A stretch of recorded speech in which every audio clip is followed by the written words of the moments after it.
يسألك الناس عن الساعة قل إنما علمها عند الله وما يدريك لعل الساعة تكون قريبا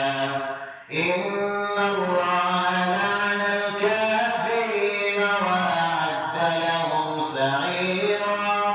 خالدين فيها أبدا لا يجدون وليا ولا نصيرا. ما شاء الله. शेख माहिर बिन अहमद अल-मातरी बैतुल्लाह शरीफ के इमाम हैं, जिसकी आवाज़ में मगरिब में भी मौलवी साहब ने मुझे कहा था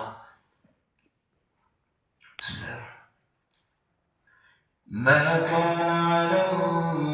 النبي من حرج فيما فرض الله له